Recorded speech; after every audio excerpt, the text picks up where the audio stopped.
प्रिय छात्र छात्राओं, आज के इस ऑडियो क्लास में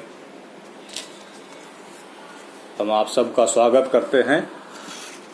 मैं doctor Akhilesh Kumar, associate professor, Hindi विभाग, HD जैन कॉलेज, आरा। आज हम MA सेमेस्टर 2 के अंतर्गत 8वें पेपर के विषय पर चर्चा करेंगे।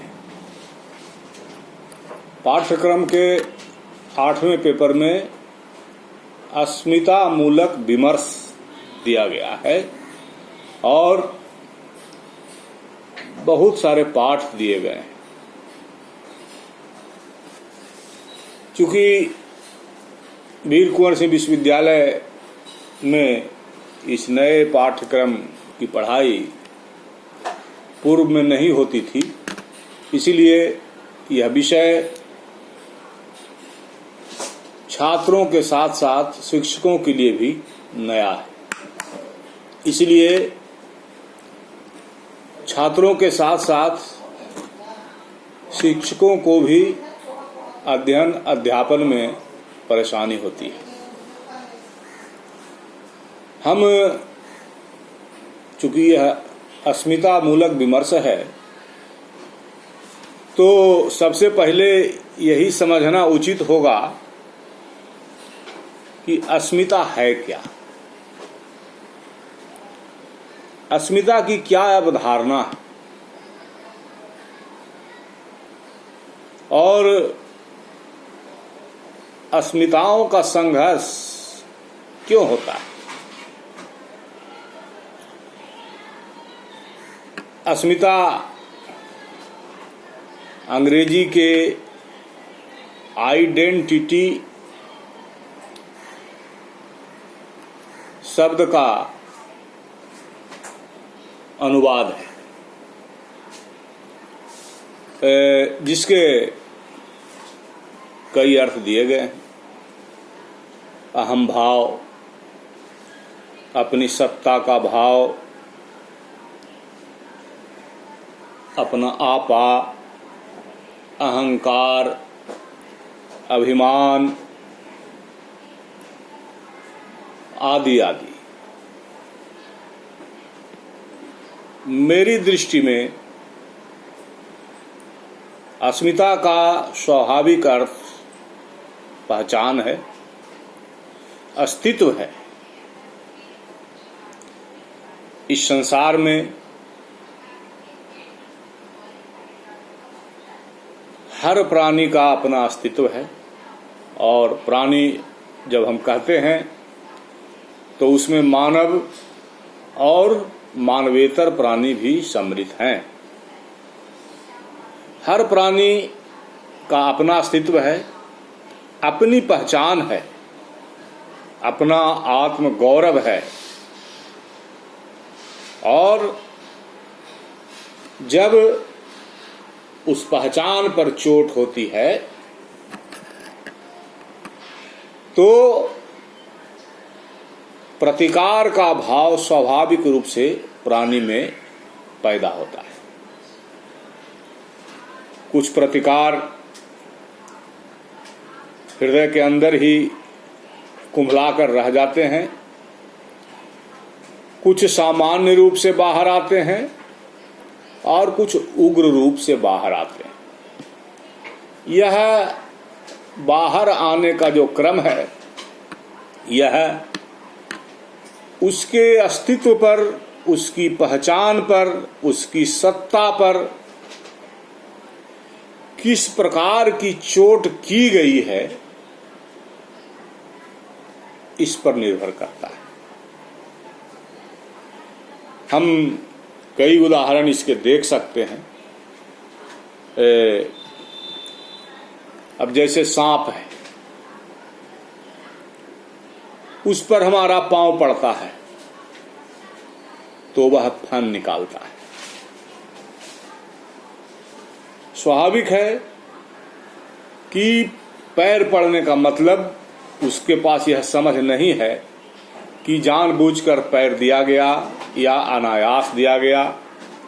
उसके अंदर यह बोध उत्पन्न होता है कि यह हमारे अस्तित्व को चुनौती दे रहा है, हमको मिटाने की कोशिश कर रहा है, हमको दबाने की कोशिश कर रहा है। तो उसके अंदर प्रतिकार का भाव, प्रतिरोध का भाव जगता है और वह फन निकालता है। और अस्तित्व को मिटाने वाले के प्रति जितना वह नुकसान कर सकता है करने का प्रयास करता है। तो यह सांप की अस्मिता पर जब प्रश्न खड़ा होता है तो उसका प्रतिकार होता है। हम लोग एक दूसरा उदाहरण देखा जाए, हम लोग बहुत समय तक अपना जीवन हम लोगों ने गांव में बिताया है और कृषक परिवार को बहुत नज़दीक से देखा है। आज समय बदल गया है, लेकिन पहले के ज़माने में हर किसान के घर में बैल, गाय, भैंस आदि निश्चित रूप से होते थे। जिसकी जैसी खेती, जिसकी जैसी सामर्थ्य, उसके अनुसार उसके खूंटे पर पशु हुआ करते थे। मान लीजिए बैल को हम जोतने के लिए ले जाते हैं, दिन भर उसकी जुताई करते हैं हल में। शाम को जब उसे खुला छोड़ते हैं तो हर बैल अपने खूंटे पर आता है और अगर कोई दूसरा उसके खूंटे पर चला जाता है तो उससे सींग लड़ाने के लिए वह तैयार होता है। ऐसा क्यों होता है? ऐसा इसलिए होता है कि वह खूंटा उसके अस्तित्व से जुड़ा हुआ है, वह खूंटा उसकी पहचान है, वह उसका है। और उसकी चीज को अगर कोई हड़पता है तो यह उसके अस्तित्व पर प्रहार है, उसको मिटाने की कोशिश है, उसको मिटाने का प्रयास है, तो वह उसका विरोध करता है। तो यहाँ यह प्रश्न भी उसकी पहचान, उसके अस्तित्व का है, वह खूंटा उसकी पहचान है।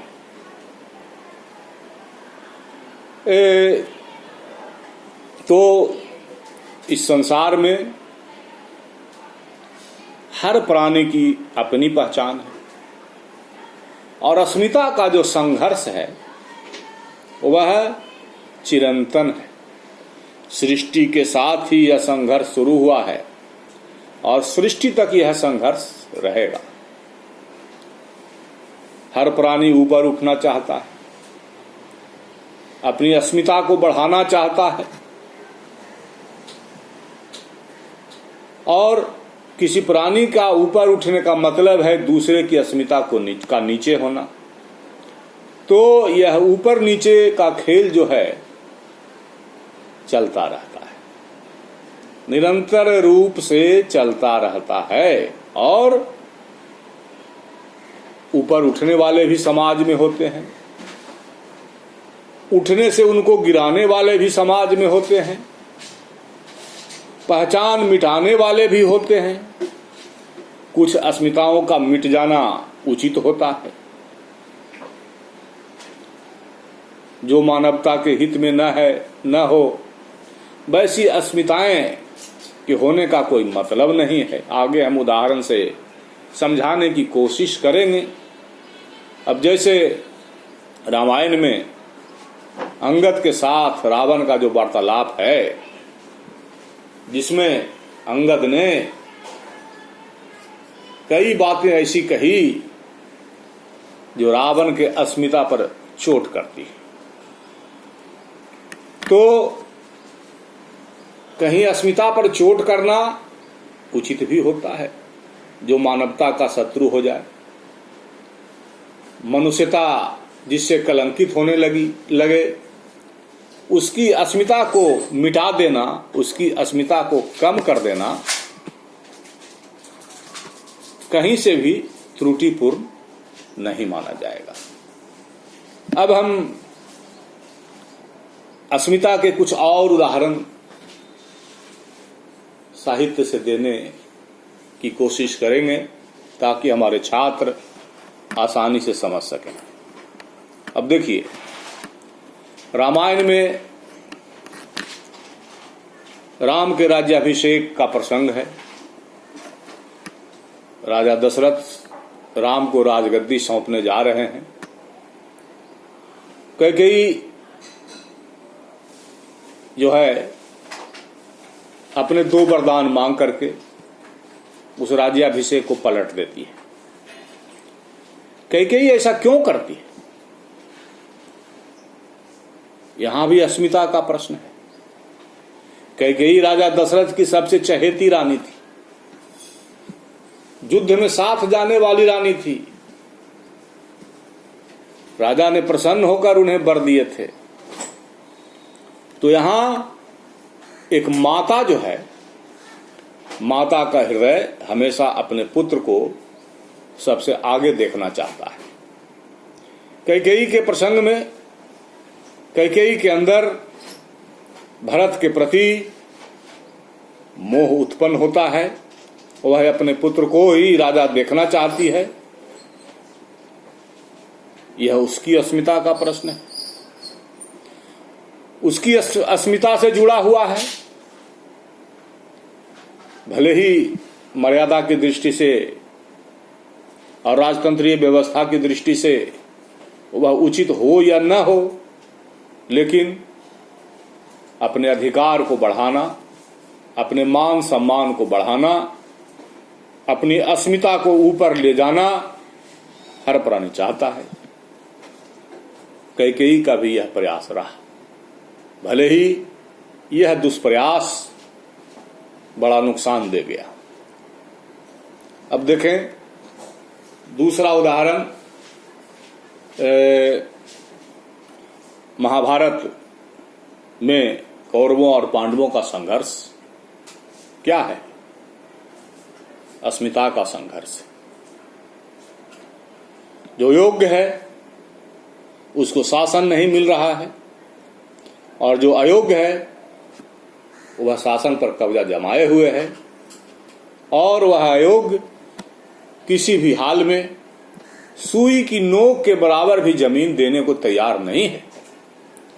ऐसी स्थिति में पांडवों के लिए उनकी प्रतिष्ठा का प्रश्न है, उनकी अस्मिता का प्रश्न है कि जो सत्य और न्याय की राह पर है उसको ढकेला जा रहा है पीछे, उसको ठोकर मारी जा रही है। तो यह संघर्ष है अस्मिता का।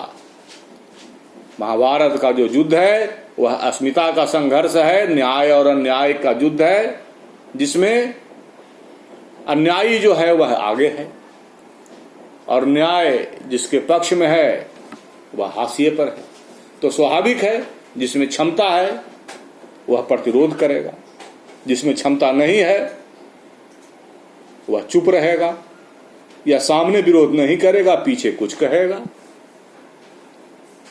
आज अब हम देखते हैं प्रजातंत्र में भी शासक से जब हम प्रसन्न नहीं होते हैं, मुंह पर तो कुछ नहीं कह सकते, पीठ पीछे कई प्रकार की अनर्गल बातें करते हैं, उससे संतुष्ट नहीं होने के कारण।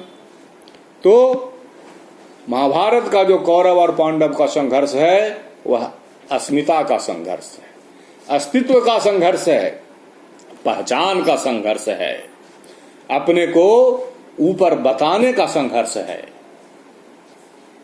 हम महाकवि सूरदास का प्रसंग ले सकते हैं।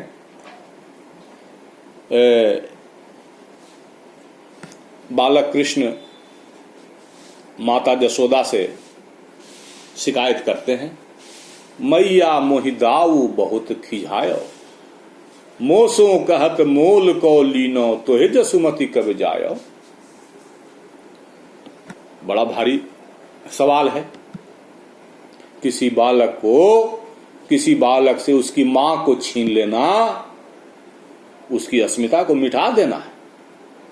बलराम और कृष्ण के सखा कहते हैं कि जसोदा तुम्हारी माता है ही नहीं, तुम मोल खरीदे गए हो।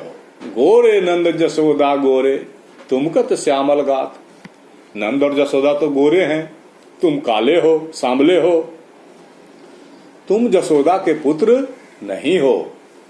अब बताइए, बालक का सबसे सही और मजबूत सहारा उसकी मां होती है, उसके मां की गोदी होती है। मां की गोदी को अगर कोई छीन ले, उस पर उसका हक न होने दे, बालक के अंदर पीड़ा होगी और उसके अंदर प्रतिरोध चेतना जगेगी। वह बालक मां से शिकायत करने आता है। तो जसोदा का पुत्र नहीं कहने का मतलब है बालक कृष्ण के अस्मिता को ठोकर मारना, बालक कृष्ण की अस्मिता को नकारना। तो जब भी ऐसा होता है, जिसकी अस्मिता को दबाई जाती है, नकारी जाती है उसकी अस्मिता, तो जिसमें जितनी क्षमता होती है, क्षमता भर प्रतिरोध करता है। बालक यहां प्रतिरोध स्वरूप मां से शिकायत करता है कि मां तुम दाऊ को समझाओ, दाऊ ठीक नहीं कर रहे हैं। तो यह संघर्ष भी अस्मिता का ही है, बाल रूप में आया है। तो जैसा कि मैं पहले कह चुका हूं, अस्मिता का संघर्ष चिरंतन है, प्रतिदिन होता है, हर स्तर पर होता है, हर प्राणी के बीच होता है। इसके इतने उदाहरण हैं जिसकी कोई सीमा नहीं। मैं कुछ और उदाहरण से समझाने का प्रयास करता हूं। नारी अस्मिता का भी प्रश्न उठता है कि नारियां बहुत सताई जाती रही हैं, उनके अधिकार छीन लिए गए हैं, उन्हें अधिकार नहीं दिए जाते हैं, घर में पीड़ित किया जाता है। तो संजोग से यह आज की ही घटना है। मैं जहां रहता हूं, हमारे बगल में हमारे भाई साहब का भी मकान है, भैया और भाभी भी रहते हैं। भाभी ने अपने पति देव को भिन्न भिन्न कोनों से घेर करके अपने शयन कक्ष में एसी लगवाया। लगभग 1 महीने हो गए, अभी तक वह एसी चला नहीं। आज सुबह जब मैंने उनसे पूछा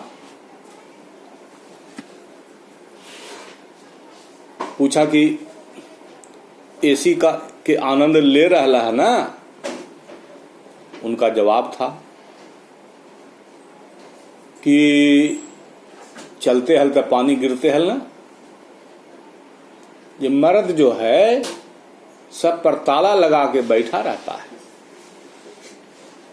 अर्थात उनके अंदर यह बात बैठी हुई है कि मैं एसी चलाऊंगी, अब बिजली का बिल 1000 से 2000 हो जाएगा और पतिदेव का उलाहना सुनना पड़ेगा। तो यह अस्मिता जो है, भीतर भीतर यह नारी अस्मिता पर चोट है। नारी के अंदर खौफ, डर बैठा हुआ है। तो इसे भी अस्मिता के उदाहरण के रूप में देख सकते हैं। अब कुछ और उदाहरण देखा जा सकता है। हम लोग सिलेबस में बिहारी को पढ़ना है हम लोगों को। बिहारी का एक दोहा है, बतरस लालच लाल की मुरली धरी लुकाए, सौह करे भौहन हंसे दैन कहे नटी जाए। कि कृष्ण की मुरली जो है जान से प्यारी है। राधा और गोपियां कृष्ण की मुरली छिपा देती हैं। क्यों छिपा देती हैं? इसलिए छिपा देती हैं कि कृष्ण गोचारण में ही समय देते हैं ज्यादा, और गोपियों की और राधा की इच्छा रहती है कि हमसे बातचीत करें, हमें बातचीत का सुख मिले, लेकिन उनको सुख नहीं मिलता है।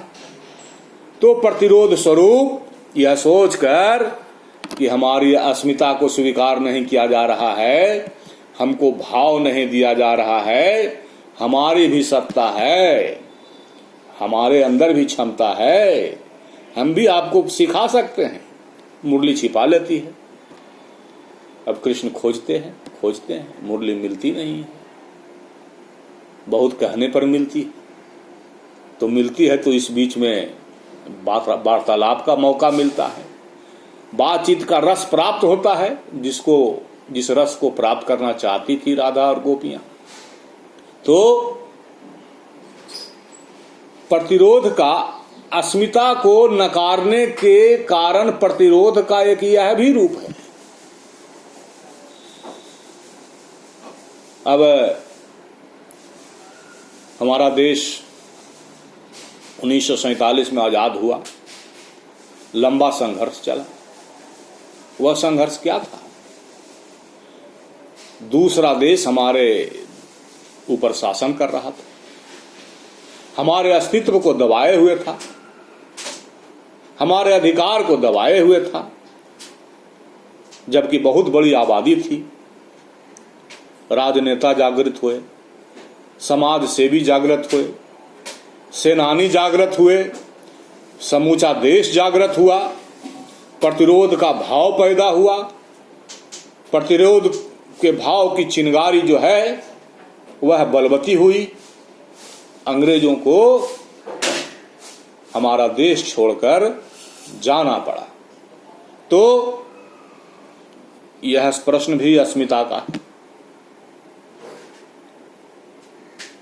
तो किसी की अस्मिता को तभी तक दबाया जा सकता है जब तक उसकी क्षमता को हम कमजोर समझ रहे हैं। दबा हुआ प्राणी जब अपनी क्षमता और अपनी शक्ति का एहसास करता है, उसे बोध हो जाता है, तब उसे दबाना मुश्किल होता है। अज्ञेय की कविता है, नदी के द्वीप, अस्तित्ववाद पर आधारित है। अस्मिता की कविता है, नदी का द्वीप भी कहता है कि हमारी भी अस्मिता है, ऐसा नहीं है। तो इस संसार में हर प्राणी का, हर जीव का, सबकी अस्मिता, और उसकी अस्मिता पर चोट जब होती है तो उसके अंदर प्रतिरोध का भाव आता है और संघर्ष का कारण बनता है। तो अस्मिता की परिभाषा बहुत लंबी चौड़ी है और जीवन के जिस क्षेत्र से आप लेना चाहें ले सकते हैं। हिंदी साहित्य के भक्ति युग में कहा गया कि भक्ति द्राविड़ोपजी लाए रामानंद, प्रकट किया कबीर ने सप्तद्वीप नवखंड। भक्ति जो है दक्षिण, भक्ति की धारा दक्षिण से चली। क्यों चली? दक्षिण में हिंदू धर्म ज्यादा कठोर था, मंदिरों में निम्न वर्ग के लोगों को प्रवेश करने नहीं दिया जाता था, वर्जित था। जब तक प्रतिरोध की भावना बलवती नहीं हुई तब तक वह चला। भावना बलवती जब हुई, संत साधक और समाज सुधारक जब इसको लेकर के आगे बढ़े तो भक्ति की भावना आगे बढ़ी और हरि को भजै सो हरि का होई, जाति पाति पूछे जनि कोई की भावना का विकास हुआ। तो यह अस्मिता एक छोटा सा शब्द होने के बावजूद समूचे विश्व को अपने में समेटे हुए है। तो डॉक्टर नामवर सिंह का कहना है कि आज़ादी के पहले अस्मिता शब्द भारतीय साहित्य में नहीं था। भारतीय साहित्य से मतलब संस्कृत साहित्य से ही है, संस्कृत आरंभ से है। तो यह भी कहा गया कि अस्मिता का सबसे पहला प्रयोग अज्ञेय ने किया और आइडेंटिटी के अनुवाद के रूप में किया। आइडेंटिटी अर्थात अस्तित्व, पहचान, अपनी सत्ता का भाव। यह ठीक है कि अपनी सत्ता का भाव हमारे अंदर होना हमारे अहम का दूसरा रूप हो सकता है, लेकिन इस संसार में हर प्राणी की अपनी अस्मिता है और इस अस्मिता को देखने के कई नजरिए हैं। इस संसार में हर प्राणी एक दूसरे से भिन्न है, हर की आकृति एक दूसरे से भिन्न है, रहन सहन, बोल चाल सबकी अलग अलग है। एक प्राणी की भाषा दूसरे प्राणी के उच्चारण से मेल नहीं खाती है। तो इस बात को ध्यान में रखना है कि अस्मिता आइडेंटिटी का ही अनुवाद है, लेकिन बड़ा ही व्यापक शब्द है। और संसार में प्रत्येक प्राणी की निजी विशेषता होती है। यह विशेषता उसके रहन सहन, पहनावे ओढ़ावे और बोल चाल से प्रकट होती है। और बोल चाल से जब प्रकट होती है तो हर व्यक्ति के बोलने चालने का अंदाज अलग होता है।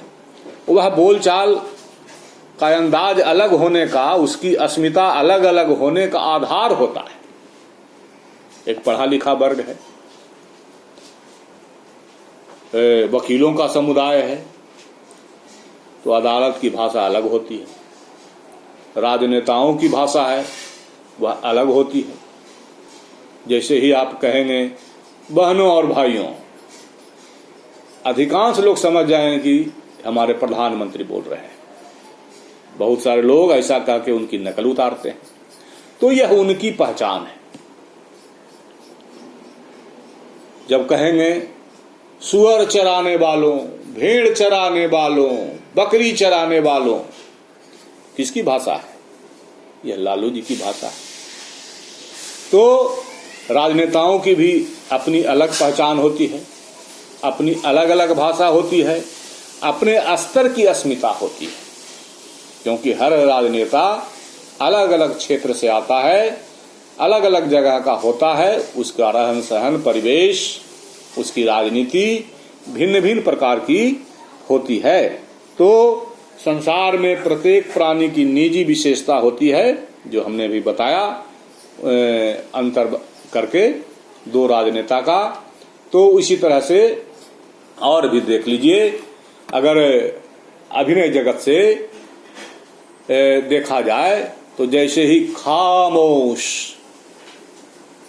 हम बोलते हैं तो सीधे यह पता चलता है कि बिहारी बाबू ने ही कहा है। छेनू आया था, तुरंत पता चलेगा कि बिहारी बाबू ने ही कहा था। तो पहचान होती है। तो हर प्राणी की अलग अलग पहचान होती है और उस पहचान का अलग अलग आधार होता है। अब राजनेता की भाषा अलग होती है, कवि की भाषा अलग होती है, मजदूर की भाषा अलग होती है, किसान की भाषा अलग होती है। एक है समाज का सबसे ज्यादा पढ़ा लिखा प्राणी। स्वाभाविक है कि उसके रहन सहन, बोलचाल, उसकी भाषा बहुत सुंदर, शिष्ट, मर्यादित होगी। मगर एक समाज का निचले तबके का प्राणी है, अंतिम आदमी जिसको हम कहते हैं, उसकी भाषा, उसका रहन सहन अलग होता है। वह अभाव में जीता है और अभाव जनित जीवन के अनुरूप उसकी भाषा होती है। उसके लड़ाई झगड़े में नए शब्द भी निकल आते हैं, जिन शब्दों को कभी सुना नहीं गया, कभी कहा नहीं गया। तो जीवन में भिन्न भिन्न अस्मिता के लोग शब्दों का जब प्रयोग करते हैं, नए शब्द भी अस्मिता आधारित होते हैं। जिनका जैसा स्तर होता है उसी स्तर के नए शब्दों का भी सृजन होता है। तो